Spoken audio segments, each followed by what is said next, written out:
Brasil Império, primeiro reinado e período regencial. Quando nós falamos de Brasil Império e período primeiro reinado, período regencial, e aí logo depois tem também o Brasil do Segundo Império de Dom Pedro II, que já é um outro capítulo, a gente fala então de um momento que está ali no meio, talvez, da história do Brasil, é o, sei lá, o terceiro período da nossa história. Então nós temos o período republicano, colonial, o pré-colonial, perdão, o colonial, onde nós vemos todo aquele processo de a formatação do sistema colonial português na América, a cana-de-açúcar, as capitanias hereditárias, o governo geral, enfim, a descoberta de ouro depois de pouco mais de 200 anos dos portugueses aqui em Minas e em outras regiões também, né? A Bahia foi muito importante também, né? Bahia, Mato Grosso, na descoberta do ouro. E aí no finalzinho já do período colonial, nós vemos as revoltas nativistas, vocês se lembram disso, aquelas revoltas que tinham como elas eram locais, elas não tinham pretensão de separar o Brasil do resto, de separar as suas respectivas localidades do restante da colônia portuguesa. E aí nós vimos 1750, aproximadamente, o Marquês de Pombal, tentando tornar a economia brasileira muito mais concreta, muito mais adaptada aos padrões, né, da metrópole, então uma economia quase mercantilista, em um momento, né, em que o mundo já não estava mais vivendo sobre essa égide. Mas enfim, e aí quando nós demos uma pausa, estudamos depois Napoleão, e aí vimos como a Revolução Francesa ela vai gerar toda aquela transformação na França e também na Europa, e que ao final da Revolução Francesa, logo depois do Diretório, nós temos o surgimento do chamado Napoleão Bonaparte, um general importantíssimo na história da França, e um cara que vai causar uma bagunça, digamos assim, dentro do sistema político europeu, com as suas invasões constantes e, enfim, isso vai inclusive impactar na história do nosso país, uma vez que Portugal, aliado da Inglaterra, vai receber um ultimato de Napoleão dizendo ou você respeita o bloqueio continental, lembrem-se, aquele bloqueio que ele fez para atacar a economia da Inglaterra, ou vocês serão invadidos. Portugal, por ser muito próximo da Inglaterra e por depender muito das exportações, principalmente de produtos primários, de vinho principalmente, para a Inglaterra, Portugal acaba rompendo o bloqueio continental e Napoleão invade Portugal. E aí, pela primeira vez na história, nós temos o quê? Uma família real, uma casa real europeia, governando a partir de sua colônia na América. O único caso na história da humanidade até então. Então, isso é bem interessante de ser observado, e a chegada da família real no Brasil vai impactar o Brasil de uma série de maneiras distintas. Vocês observam o surgimento aqui no Brasil, por exemplo, de instituições, o embelezamento do Rio de Janeiro para adequar essa corte, Banco do Brasil, enfim, uma série de coisas que vão aparecer e que vão tornar a capital do Rio de Janeiro, a capital, o Rio de Janeiro, um local propício para uma corte portuguesa. Beleza? E aí nós vamos ver todo aquele processo, a Revolução do Porto depois, e aí a obrigação de Dom João VI voltar para o Brasil, ele larga o filho dele, Dom Pedro I aqui, e aí quando ele chega lá, a elite portuguesa quer porque quer manter um controle, né, manter o vínculo colonial com o Brasil, só que o Brasil agora já é um outro local. Aqui a gente agora, por quase 20 anos, nós tivemos no nosso país uma vida de metrópole, né, digamos assim. O Brasil não era uma colônia, era o Reino Unido de Portugal e Algarves. Então o Brasil era sede do governo português. E, obviamente, as pessoas que ficam aqui, comerciantes importantes portugueses, grandes brasileiros ricos, latifundiários, para essas pessoas não era interessante que o Brasil voltasse a ser uma colônia. E é justamente a partir daí que nós temos o ajustamento desses interesses na figura de um cara, que é o Dom Pedro I. Ali estamos aqui já, então, entrando no período imperial. Dom Pedro I, então, ele vai, naquela famosíssima, ele vai, primeiro, né, o dia do fico, vocês se lembram disso, ele vai falar que ele vai ficar e que se é para o bem da nação, diga ao povo que fico, e logo depois, pressionado ainda mais, quando ele recebe o ultimato do pai dele e da corte de Portugal, Dom Pedro, então, segundo a reza lenda, levanta a sua espada e grita independência ou morte. E o Brasil, então, passa a se tornar, a partir desse momento, um império. Essa é a verdade. E aí nós vamos entrar nesse período aqui agora que nós chamamos de Brasil Imperial. E aí, antes de mais nada, vamos entender o que seria um império. O termo império, vem do latim imperium, significa autoridade, poder. Ele denota primariamente um território geográfico extenso, ou seja, é um estado imperial. E, que importante, não é necessariamente contínuo.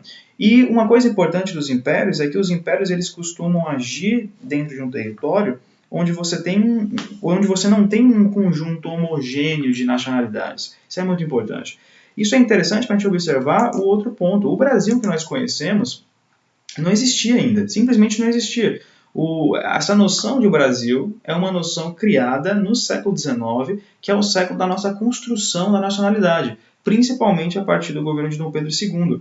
Quando ocorre a independência no Brasil, você não tinha as pessoas se sentindo brasileiras. Você era baiano, você era pernambucano, você era sulista, você era do Mato Grosso. Não tinha uma noção ainda de estarmos todos nós unidos numa mesma nação e vamos defender o nosso país. Isso não existia, porque esse processo de construção do que nós entendemos por Brasil, esse país tão grande, tão diverso, imagine, velho, tu dá um rolê no Amazonas, em Manaus, pega um avião, viaja 5 horas, 6, chega no Porto Alegre e ainda você se sente brasileiro, mesmo com uma cultura diferente, etnias diferentes, práticas, hábitos diferentes, até a língua, se você parar para analisar, é tão diferente que às vezes não se entende. Quando eu nasci em São Paulo, cresci na Bahia, às vezes que eu fui, já fui 6 vezes em Porto Alegre, e várias frases que eles falam lá, eu fico se boiando, entendeu? Porque eu não consigo entender muito bem quando eles falam bem no sotaque deles e usando as gírias típicas deles.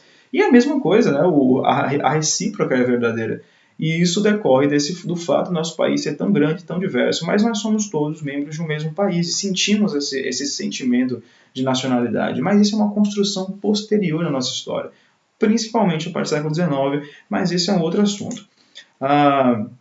Outra coisa que nós vimos é que a independência do Brasil ela foi um grande acordo que foi realizado entre as elites escravistas das diversas regiões do Brasil e também das elites urbanas, que não olhavam com os bons olhos o Brasil se tornar o que havia se tornado e ainda estava se tornando as colônias da América Espanhola. Ou seja, a América Espanhola havia se tornado o quê? Era um território contínuo, muito grande, do México à Argentina, mas se com um processo de independência, que também, vocês se lembram, decorre das invasões napoleônicas, que cortam, né, o elo que existia entre Espanha e as colônias, quando Napoleão invade a Espanha e coloca o irmão dele para governar, esse processo que vai ser lá capitaneado pelo Simão Bolívar, pelo... mano, esqueci o nome do outro cara. Sempre esqueço o nome desse cara. Esse processo, ele vai gerar na América Espanhola uma série de pequenas repúblicas que não tem tanta importância quando olhadas individualmente, não tem um poder muito grande e vai fracionar esse território, inclusive gerar um caos muito grande. O processo de independência da América Espanhola é muito violento. Então, a elite brasileira, que nós estamos em 1822, ou seja, anos depois dos primeiros focos de independência na América Espanhola, ela não vê com bons olhos, de forma nenhuma, o Brasil se transformar nesse mosaico de povos. Então você percebe que, organizados em torno do interesse escravista, de manter uma economia escravista, tanto latifundiários quanto a elite urbana estavam em acordo. E nesse processo todo, quem aparecia enquanto uma figura interessante para representar um poder centralizado? Dom Pedro I, o próprio. Então, a independência do Brasil, eu diria que é um grande acordo. É um grande acordo, como diria o Romero Jucá, né, o gravado lá, é um grande acordo nacional. Com o povo, com tudo. Eu só mudaria a frase dele nesse sentido.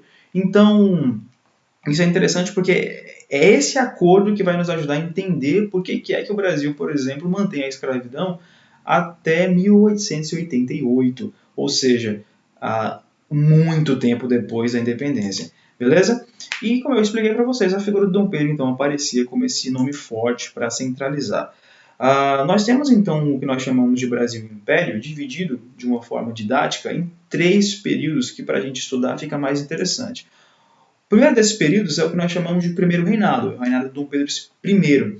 Então, ele vai ser marcado por uma instabilidade muito grande, ele vai ser terminado, né, com a chamada Revolução Liberal de 31, em que o Dom Pedro então vai ser pressionado pelos grupos liberais, pelo exército, então ele vai abdicar em favor do seu filho Pedro II. A gente vai ver agora os detalhes, aqui é só um panorama.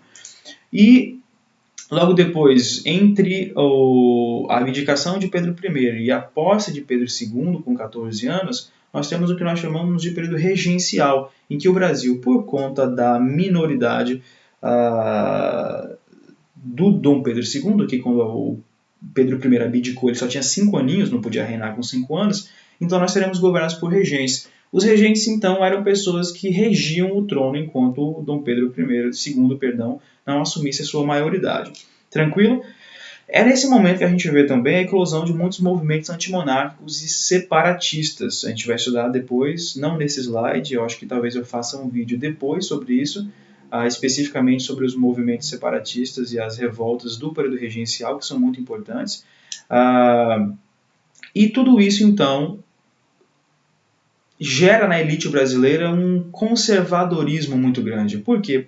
Medo, novamente, de que revoltas sociais, de que as transformações operadas pelos povos, pelas pessoas mais simples, eram muito radicais. Por exemplo, você pega a cabanagem no Pará, muito violenta, a população pobre assumindo protagonismo. Então, para a elite brasileira como um todo, isso soava muito assustador, perder seu status aristocrático. Então, é nesse momento que nós, então, teremos a organização do que nós chamamos de golpe da maioridade, que é quando Dom Pedro II, mesmo com 14 anos, ele vai ser chamado, ele vai ser colocado tanto por conservadores quanto por liberais. Olha aí, como eles não tinham uma ideia muito separada, eles queriam segurar os seus interesses, meu velho.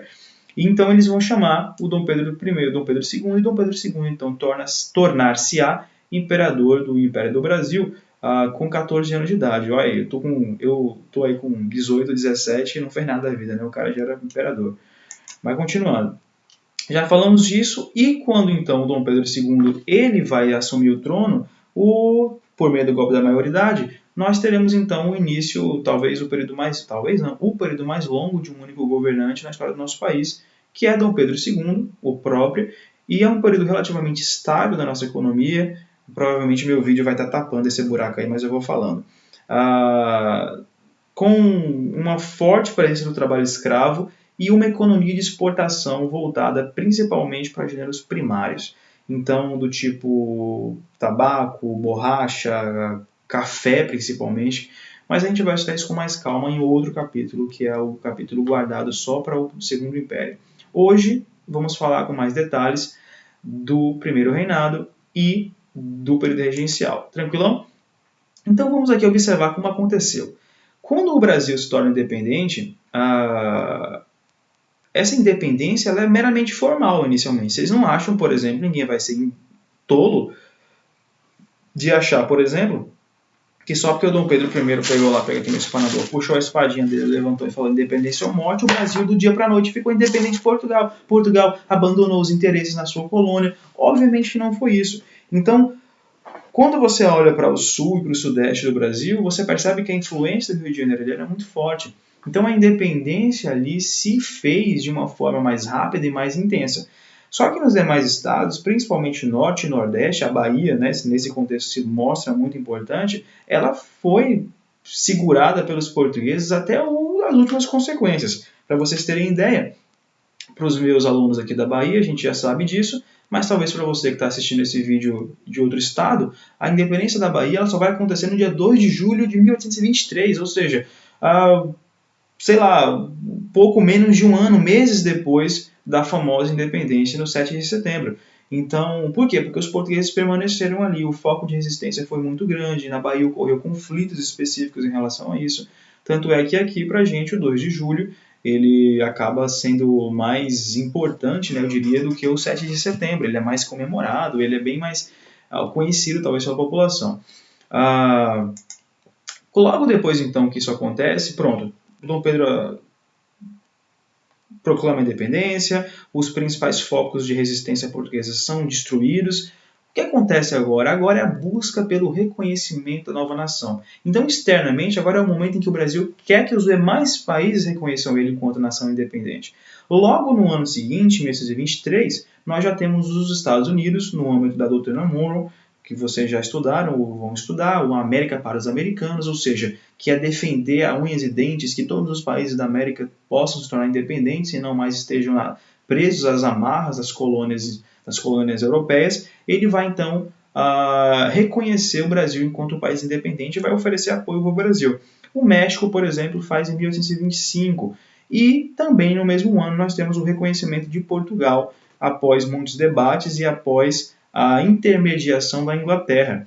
E o Brasil, então, por meio de multas e concessões, vai ter a sua independência reconhecida por Portugal. Agora, olha que interessante. Quais são essas multas, essas concessões que o Brasil vai ter que pagar para Portugal para conseguir que Portugal reconheça o Brasil enquanto independente? Primeiro, Dom João VI, que era até então o rei do Brasil, ele seria considerado imperador honorário do Brasil, ou seja, não tinha mais amarra nenhuma. Em tese, o Brasil estava independente, mas o Dom João VI receberia esse título de imperador honorário do Brasil por conta de uma medalhinha bonitinha para ele ostentar enquanto imperador honorário dessa nova nação, mesmo que ele não mandasse de forma nenhuma. Do ponto de vista econômico, o grande problema era que o Brasil teria que pagar uma multa para Portugal, uma multa inclusive muito grande, 2 milhões de libras esterlinas, era muito dinheiro na época. E olha como a Inglaterra é importante. A Inglaterra, vocês sabem, sempre desde a Revolução Industrial, tornou-se uma potência no mundo e ela então influenciava os demais países, e o Brasil e a América do Sul eram um foco muito forte do controle econômico inglês, e na tentativa de manutenção dos seus interesses econômicos no Brasil, a Inglaterra então ela vai intermediar esse acordo com Portugal. E o Brasil, por exemplo, esse dinheiro que ele vai pagar para Portugal como multa, o Brasil não tinha essa grana, era muita grana. O que a Inglaterra faz? Olha, vocês pegam emprestado de mim, não tem problema, vocês pegam emprestado a grana do papai aqui, e aí pronto, vocês pagam Portugal. A grande onda é que Portugal tinha uma dívida com a Inglaterra. Vocês perceberam que interessante? Então, a única coisa que a Inglaterra fez foi trocar quem pagaria. Então, Portugal tinha uma multa com a Inglaterra de 2 milhões de libras esterlinas. A Inglaterra fala, olha, tu tem que pagar então uma multa para eles, pega e emprestar a grana comigo, que aí agora o dinheiro nem vai para Portugal, já fica aqui mesmo para pagar a multa a dívida que Portugal tinha comigo. Então, era uma loucura muito grande, velho. Era onda. E a Inglaterra também exigiu, para reconhecer a independência do Brasil, a manutenção dos tratados comerciais de 1810, aqueles tratados que abriram os portos às nações amigas, que permitiram que os produtos ingleses pudessem chegar no Brasil com impostos muito baixos. O que a Inglaterra queria com isso? Continuar mantendo o mercado consumidor brasileiro disponível para os produtos ingleses. Entende? Então, isso é extremamente interessante porque vai marcar nossa economia também ao longo do século XIX. Vamos então agora observar do ponto de vista interno. Se do ponto de vista externo o Brasil buscava o reconhecimento da jovem nação, do ponto de vista interno o Brasil tinha agora que se organizar politicamente. Era um novo povo, era um novo Estado, deveria ter uma nova legislação, deveria se organizar politicamente da melhor forma possível. E aí vamos lá então. Logo em 1823 nós teremos a convocação de uma Assembleia Constituinte, ou seja, para fazer uma Constituição, aquele documento, a Carta Magna, o diploma máximo, né, de um sistema jurídico de um determinado país. E a Constituição de 1823, que não chegou a ser nem completada, ela tinha caráter liberal, ou seja, ela era muito baseada no liberalismo econômico. Ela pregava uma monarquia constitucional, ou seja, o imperador do Brasil não teria poder absoluto, ele teria que estar subjugado ou controlado por determinadas leis que, no caso, estariam colocadas na própria Carta Constitucional. Ela era inspirada em princípios iluministas, então liberdade, fraternidade, igualdade, princípio da divisão dos poderes, por exemplo. Ela pregava a soberania nacional, ela era muito xenofóbica em relação aos portugueses, ou seja, era uma Constituição que pregava muito visivelmente o total afastamento do novo Estado, Brasil, independente de Portugal. Então eles não queriam nenhum tipo, não queriam que portugueses que moravam aqui pudessem ter direito a voto, que pudessem ter acesso a cargos políticos, porque para eles isso era uma ameaça. Era uma constituição também antidemocrática, ou seja, nem todo mundo podia votar. O povo não podia votar como a gente conhece hoje, todas as pessoas tendo direito ao voto. Eram somente algumas pessoas em que a Constituição de 23, inclusive, pregava que eram pessoas que tinham uma determinada quantidade de terra e que pudessem plantar determinada quantidade de alqueires de mandioca. Era o padrão que ela utilizava para dizer se você podia ou não votar. Ela, inclusive, foi apelidada por isso de Constituição da Mandioca, por conta dessa ressalva que ela fazia para quem podia votar, ou seja, quem podia votar eram latifundiários e somente pessoas que pudessem plantar tantos alqueires de mandioca, não lembro agora quantos. Percebam então que do ponto de vista... É uma Constituição que quase que a gente poderia observar que ela congrega muito bem o que a elite brasileira queria quando ela tornou o Brasil independente, ou seja, manter os princípios, manter a base da sua dominação. Que base é essa? O sistema agrário, latifundiário, escravagista, mas ao mesmo tempo conseguir determinadas liberdades em relação ao poder absoluto que o rei teria. Beleza? Obviamente vocês imaginam que essa Constituição, Dom Pedro I não ficou muito feliz com essa proposta de Constituição. Por quê? Porque ele era o imperador. Então ele era o cara que tinha um poder centralizado, ou pelo menos deveria ter. Então, em 12 de novembro de 1823, Dom Pedro I ele vai organizar algo contra isso. Ele não vai aceitar as limitações que essa Constituição de 23 previa ao seu poder absoluto, vai fechar a Assembleia Constituinte, vai inclusive prender muitos deputados que estavam escrevendo essa Constituição, que seria a nossa primeira Constituição, inclusive vários que tinham organizado com ele nossa independência, que tinham sido os caras que tinham, como eu posso colocar, os irmãos Andrada, por exemplo, que tinham feito todas as conexões para que ele virasse imperador, entende? E ele vai lá, prende todo mundo, isso ficou conhecido como a Noite da Agonia, em 12 de novembro de 1823, está aqui, e ficava claro, então, com isso, que o interesse de Dom Pedro I em governar de maneira centralizada e apoiado pelos portugueses que residiam no Brasil. Ou seja, perceberam como é que a coisa ficaria? Ficou claro para a gente, então, que o Dom Pedro I não aceitaria nenhum tipo de controle ao seu poder. Dom Pedro I era um imperador, e ele governaria tal como imperadores, mesmo que na Europa, vocês lembram que o momento é de a substituição dos poderes absolutos pelos poderes constitucionais, aquelas monarquias constitucionais. Tranquilo? Quando isso acontece, então, após fechar a Assembleia Constituinte, que faria essa Constituição de 23, Dom Pedro, então, vai convocar 10 pessoas, ele vai selecionar 10 pessoas, convocadas por ele próprio, e vai, então, essas pessoas vão redigir uma nova Constituição. Ela era, em muitos pontos, baseada também na anterior, na de 23, que ele cancelou.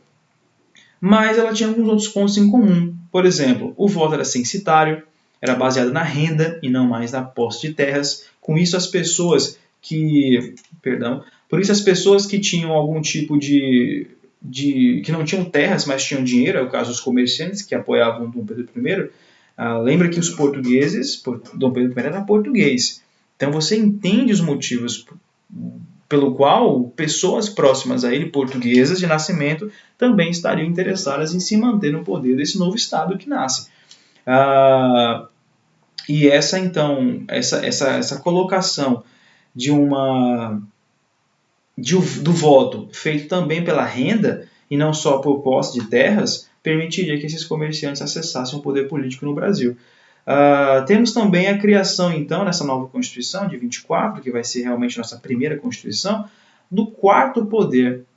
É como se eles pegassem aquelas teorias do Montesquieu, né, legislativo, executivo, judiciário, e agora falassem, vamos manter, é legalzinho, é bonitinho isso, mas eu não aceito ficar sem o poder. Esse negócio de povo com poder não é muito legal, não gostei. Deixa eu me colocar aqui em cima como aquele que vai organizar esses poderes. E ele, ao mesmo tempo, ele vai chamar esse quarto poder de poder moderador, porque era moderado por ele próprio, o imperador Dom Pedro I. Beleza? Quem assessorava o Dom Pedro I era um chamado Conselho de Estado, ou seja, era uma galera que era escolhida por ele e que tinham poderes para assessorá-lo, dando algumas dicas, algumas informações interessantes. Beleza? Olha aqui um quadrozinho que eu desenhei para vocês sobre como se organizava, então, como passou a se organizar o sistema político brasileiro a partir desse momento. Então, nós temos aqui o poder legislativo, que era eleito, Senado, Câmara dos Deputados, eleitos, né, normais, normalmente. Tínhamos o poder executivo, com os presidentes de província, né, nesse momento os estados, o que nós chamamos de estados era chamado de províncias, e esses presidentes de província eram escolhidos pelo imperador. E nós temos também o poder judiciário, que tinha como órgão máximo o STJ, que é o Supremo Tribunal de Justiça, que eram também membros escolhidos pelo poder moderador, ou seja, escolhidos pelo Dom Pedro. E aqui temos lá em cima, controlando todos os demais, o poder moderador, que era obviamente feito na figura do Pedro I. E beleza, percebam como é um governo, como essa árvore está organizada de forma a dar no Pedro I. Então você, né, imagina que é uma constituição que ela é bastante autoritária nesse sentido. Tranquilão? Pronto. Próximo ponto. A religião também, a Constituição de 24, ela também previa o catolicismo como religião oficial do Brasil, mas ela permitia liberdade de culto doméstico para as demais religiões, né? Até porque boa parte dos ingleses que moravam aqui, que eram os comerciantes e que tinham um interesse muito grande nessa região, eles não eram católicos, eles eram protestantes, anglicanos, enfim. Então, essa pressão exercida por esse grupo importante, ele faz com que o Dom Pedro I libere o culto, né, para as demais religiões também, doméstico, ou seja, você não podia fazer um louvorzão na praça, você tinha que fazer na sua casa, domesticamente. A religião oficial era o catolicismo. Então, juntamente com isso, mesmo permitindo o catolicismo como religião oficial e oficializando, obviamente, o Dom Pedro I se colocava como o chefe da igreja no Brasil. Ou seja, ele era o principal chefe da igreja católica no Brasil. Isso é o que nós chamamos de regime de padroado. Ao mesmo tempo, os principais cargos da Igreja Católica, inclusive do clero regular, que nós chamamos, ele era nomeado pelo Dom Pedro I. Essas duas instituições, o padroado, que nós chamamos, né, que é ele como chefe da Igreja Católica no Brasil, e o beneplácito, que é ele nomeando os membros do clero regular, eram duas instituições que tinham que objetivo? Controlar o poder que a Igreja Católica tinha, que era um poder muito grande, que era um poder que em vários momentos ameaçava os reis, inclusive. Lembrando que o padroado e o beneplácito não foram invenções do Pedro I. Isso já acontecia em Portugal e foram trazidos para o Brasil, implantados aqui como métodos de tentar controlar o poder da Igreja Católica nesse momento. Beleza? Eu trouxe um textinho para vocês aí sobre como acontecia as eleições para os deputados e para o Senado. Vocês depois podem dar uma pausa e ler se vocês tiverem interesse. Mas, resumindo, só se eleger quem tinha dinheiro. Esse é o ponto. Percebam que nesse primeiro momento, como eu disse, a Constituição de 24 e também a de 23, que não foi aceita, eram constituições antidemocráticas. Ou seja, o povo não tinha direito a voto. Quem tinha direito a voto era ou quem tinha terras, é o caso da Constituição de 23, lembrando que não foi aceita, foi a que o Pedro I cancelou, e a de 24 era quem tinha renda. Então, a gente está vivendo um período em que o que nós conhecemos como democracia, como o povo votando, como o poder do povo, ainda não era uma constante nem no Brasil, nem em qualquer canto do mundo. O início do século XIX não é propício em nenhum momento do mundo, em nenhum canto do mundo, a regimes plenamente democráticos. Nós ainda estamos no momento de tentar realmente fazer os reis perceberem que eles não têm poder, que eles têm que sossegar o facho deles. Vamos lá então. Os setores liberais, formados principalmente pelos membros do chamado Partido Brasileiro, vocês lembram que no final do período colonial, nós tínhamos no Brasil dois grupos, né, o Partido Português e o Partido Brasileiro. Então, o Partido Português ligado à coroa, né, obviamente, e o Partido Brasileiro formado por liberais moderados, liberais exaltados. E o grupo dos liberais agora, eles passam a se chamar... eles passam a opor, se opor fortemente ao Pedro I por conta toda essa situação que foi realizada, por conta desse autoritarismo do Dom Pedro I em tentar resolver a situação. O maior desses focos de resistência ao governo do Dom Pedro I acontece na Bahia, em 1817, que é a famosíssima Confederação do Equador. Vocês se lembram que o Pernambuco, perdão, já era um território que desde o período colonial já vinha mostrando claramente sua insatisfação com o poder centralizado, e mais do que isso, era uma região fortemente influenciada pelos princípios liberais franceses. E é um movimento, então, isso que nós chamamos de Confederação do Equador, vai ser um movimento revolucionário que vai ocorrer no Nordeste brasileiro, em 1824, de um caráter republicano, emancipacionista, e leva esse nome porque o território estava próximo à linha do Equador. Se você olhar ali no mapinha, a linha do Equador passa próximo a onde ocorreu tudo isso, e por isso recebe esse nome. Espalhou-se pelo Ceará, pelo Rio Grande do Norte, pela Paraíba, teve uma grandíssima adesão popular das camadas urbanas, das elites regionais e intelectuais. Quais são as causas principais da chamada Confederação do Equador? Primeiro, é o descontentamento com a centralização política que vai ser imposta pelo Dom Pedro I com a Constituição de 1824.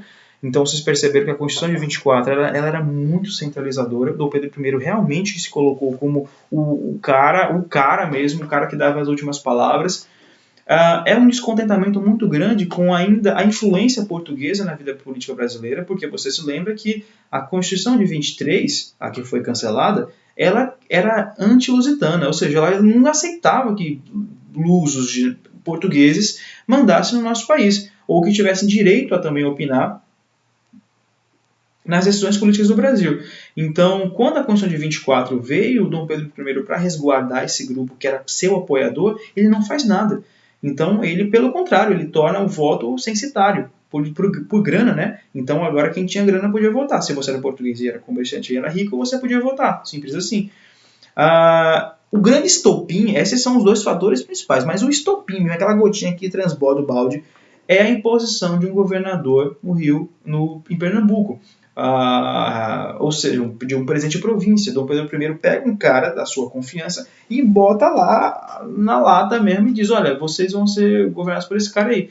E aí que a coisa começa a bagunçar, entendeu? Então, quais eram os objetivos dessa revolta, desse processo emancipatório?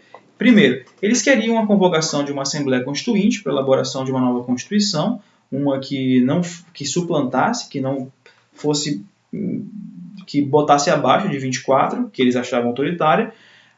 Eles queriam a diminuição da influência do governo federal nos assuntos políticos regionais, ou seja, tornar que as províncias tivessem mais autonomia, muito no molde, talvez, das províncias, dos estados dos Estados Unidos, que vocês viram, né, que a Revolução Americana entregou para os estados americanos uma influência muito grande no chamado federalismo, então isso era importante. Eles queriam também o fim do tráfico de escravos no Brasil. Para os liberais, o fim da escravidão era uma coisa muito importante, então era recorrente também os pedidos dentro da Confederação do Equador de o fim do trabalho escravo no Brasil e o fim do tráfico também.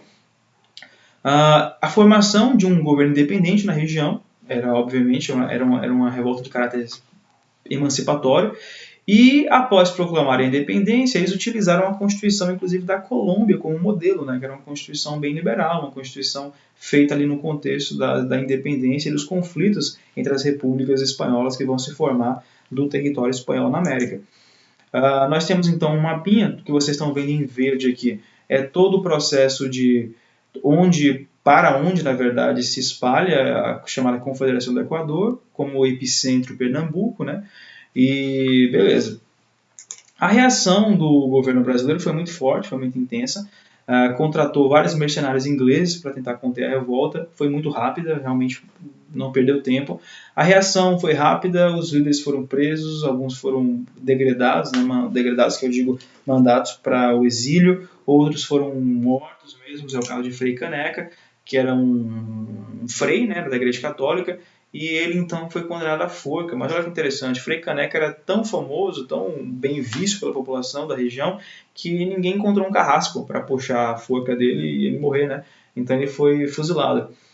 Tínhamos também Cipriano Barata, que era um jornalista, que inclusive tinha participado das revoltas do final do período colonial na Bahia, então era um cara já conhecido no cenário liberal brasileiro.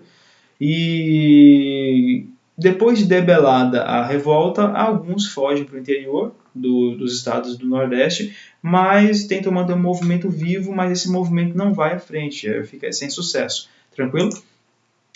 Um outro evento que vai começar a enfraquecer muito a figura de Dom Pedro II, veja, nós agora já temos uma Constituição autoritária, outorgada por ele, a de 1824, nossa primeira Constituição. Nós temos a forma como ele lidou com essa revolta em Pernambuco, a chamada Confederação do Equador, muito violenta, muito intensa. Isso vai desgastando a figura do cara. O segundo agora é a Guerra da Cisplatina. Vem comigo para você entender o que foi isso. O que nós chamamos de Guerra de Cisplatina foi um conflito que aconteceu entre 1825 e 1828, na região do extremo sul do Brasil, em uma região onde hoje é o Uruguai. Foi um conflito que opôs o Império do Brasil e as províncias do Rio da Prata, que são a atual Argentina. E eles brigavam por esse território que ficava entre os dois, que era chamado de província da Cisplatina pelos brasileiros, e que hoje é o Uruguai. Essa região que nós estamos lidando, ela já era disputada desde o período colonial por Portugal e Espanha, perdão, e só que era uma influência que realmente não se pode negar, que tinha uma influência muito forte espanhola na região. O Brasil havia, por exemplo, o Brasil que eu digo Portugal, havia muito ousadamente criado nessa região, próximo ali do Rio da Prata, uma colônia chamada de Sacramento, ainda no período colonial. Por que o Brasil queria isso? Porque o Rio da Prata era uma região de escoamento de todos os gêneros que vinham do interior do continente. Lembra que o Rio da Prata é um rio comprido, ele entra mesmo no continente. Então ele era utilizado como uma zona de escoamento de produtos. Economicamente falando, era uma região muito rica. Para você ter ideia, na foz do Rio da Prata, você tem de um lado Buenos Aires, capital da Argentina, e do outro Montevideo, capital do Uruguai. Então, é uma região muito importante do ponto de vista econômico. E o Brasil, então, queria se meter nisso aí. E essa região ela havia sido definitivamente anexada, conquistada mesmo, no ano de 1816, pelo Dom João VI, que havia invadido a região e tinha transformado essa região em uma província brasileira chamada de Cisplatina. Agora você imagina que essa é uma região que ela não tem um interesse muito grande, ela não tem, por exemplo, ela não tem pessoas ali que falam português, ela tem uma cultura muito forte de natureza espanhola ou colonial espanhola. Então, manter a dominação no território desse é muito complicado, entende? Muito complicado porque a província anexada não se sente brasileira. E olha que nós já estamos em um período em que o Brasil não era Brasil ainda, percebam nisso. Então, nesse momento, a oposição dos habitantes dessa província, dessa região, principalmente da elite espanhola em relação ao governo brasileiro, ela vai ser muito forte, ela vai ser muito intensa. Nós temos um general chamado Lavalleja e ele vai ser apoiado pela Argentina e ele então vai dar início a um movimento de emancipação da província da Cisplatina, que é esse mapinha que vocês estão vendo aqui. Olha cá como fica aqui, é a região de hoje é o Uruguai mesmo. Pega um pedaço do que hoje é o Rio Grande do Sul, perdão, e aqui nós temos esse território como sendo um território disputado, tranquilão?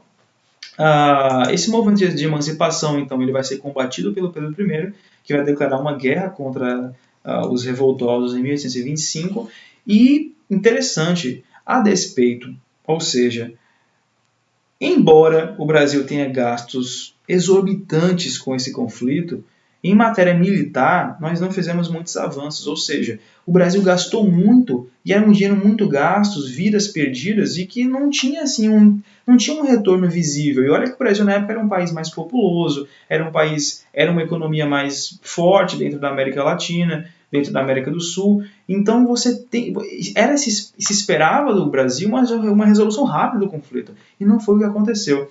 Então, após 3 anos de conflito, quem nós temos chegando para fazer o acordo na região? A Inglaterra, ela mesma, que vai fazer o quê? Propor uma solução diplomática para o conflito e vai criar ali um novo país. Então é como se a Inglaterra falasse assim, quer saber de uma, Batalha? Faz o seguinte, vocês não estão dando jeito, tá dando ruim esse conflito, porque eu Inglaterra também estou me sentindo chateada com os conflitos na região que impedem meu comércio delicioso de gêneros de manufaturados para essa região. Então, vamos criar uma solução aí, tu quer, ninguém quer então, vamos botar um país independente ali no meio. Que país foi esse? O Uruguai. Então, o Uruguai vai nascer no ano de 1825, como um país independente, digamos assim. O processo de independência nasce aí, mas logo depois nós temos a solução diplomática feita pelos ingleses para que esse território ele se transformasse em um território independente, né? E meio que é como se você criasse também, não sei se vocês sabem, o menisco, que é aquelas cartilagens que ficam entre os grandes ossos do nosso corpo. É isso que o Uruguai era, na verdade. Era um menisco. Ele estava ali para impedir o atrito entre duas grandes potências regionais, Brasil e a futura Argentina. Então, isso é interessante, essa foi a Guerra da Cisplatina. Quais foram as consequências para o Brasil e para o Dom Pedro I da Guerra da Cisplatina? Primeiro, o enfraquecimento do poder político do Dom Pedro I. Porque o Dom Pedro I se envolveu num conflito, não deu resultado, deu merda, o cara ganhou dinheiro, gastou dinheiro pra poxa, não conseguiu o que tinha que fazer. A figura dele começa a sair enfraquecida. Então você teve prejuízos financeiros, você teve inflação, elevação da dívida interna do país. A população brasileira começa a questionar, inclusive, a derrota brasileira na guerra, porque para eles foi uma derrota, você não conseguiu, foi uma derrota. E nós temos também a falência do Banco do Brasil em 1829, que não faliu só por isso. Lembra que o Dom João VI, quando ele saiu do Brasil para Portugal, ele carregou tudo que ele tinha direito. Então ele zoou com as arcas do Banco do Brasil. Mas com esse conflito, então, já prejudicado, o Banco do Brasil vai falir em 1829 por conta desse conflito. Tranquilo? Vixe, e ainda não acabou. Não acabou porque ainda tem mais treta para o Dom Pedro I. Por quê? Em 1826, o Dom Pedro I ele vai começar a se envolver numa disputa pela sucessão do trono português. Por quê? Em 1826, nós vimos, né, que o Brasil ele se torna independente em 1822. E aí o Dom João VI volta para Portugal e o Dom Pedro I vai ficar reinando aqui. Em 1826, 4 anos depois, Dom João VI morre em Portugal. Quem era o filho dele que iria acessar, que era a linha direta de sucessão para o trono português? Dom Pedro I. Mas onde é que Dom Pedro I estava? No Brasil, reinando no território do Brasil.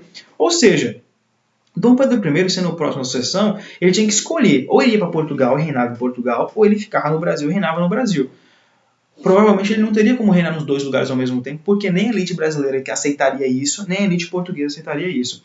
Então o que Dom Pedro I faz? Ele começa a intervir na política econômica, na política de Portugal, para conseguir fazer com que a filhinha dele, Maria da Glória, se transformasse em rainha de Portugal. Por que isso? Porque a partir desse momento, o poder permaneceria na família dele. Ele reinando no Brasil e a filha dele reinando em Portugal. Tranquilo?